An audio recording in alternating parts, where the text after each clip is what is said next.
Peggy 16.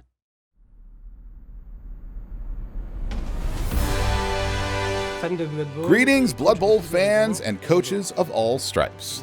You've already had a look at several of the teams that will be included in Blood Bowl 3 when it launches. This year, some of you were even able to try out the game in closed beta.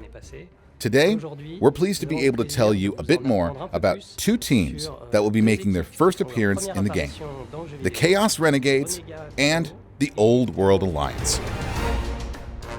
What these two teams have in common is that they're made up of several players that are usually in other teams. So, with the Old World Alliance, you'll be able to make up a team that includes humans, dwarves, halflings, and the famous Tree Man support.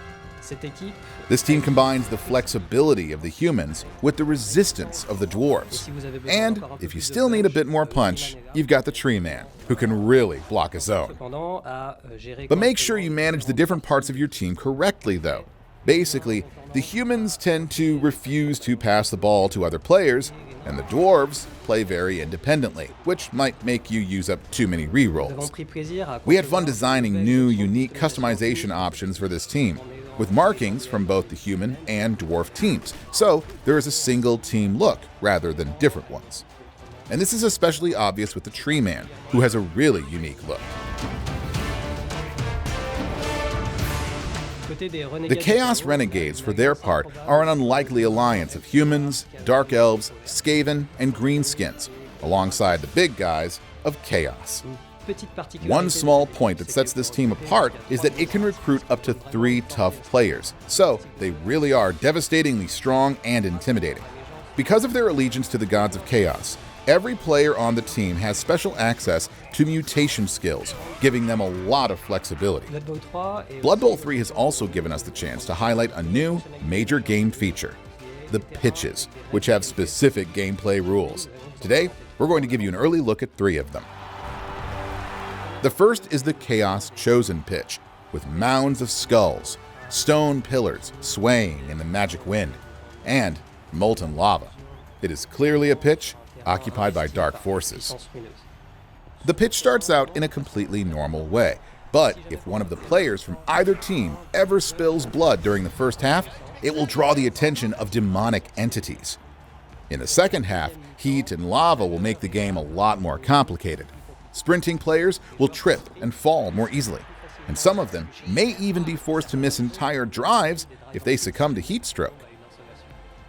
The second of these pitches is dedicated to one of the 4 gods of chaos, Nurgle, the god of disease, decay, and rebirth.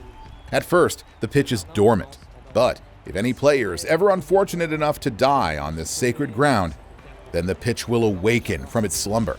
Carnivorous plants and swarming worms, what had been silent starts to hum with life. Fast players are more likely to fall down, and it becomes difficult for them to interact with the ball, encouraging a slow and defensive game, which gives Nurgle's team a particular advantage. The third of these pitches is that of the Dark Elves. What's special about this pitch is that it was built over water, but there's more. Beneath the waves lurks a monstrous sea creature.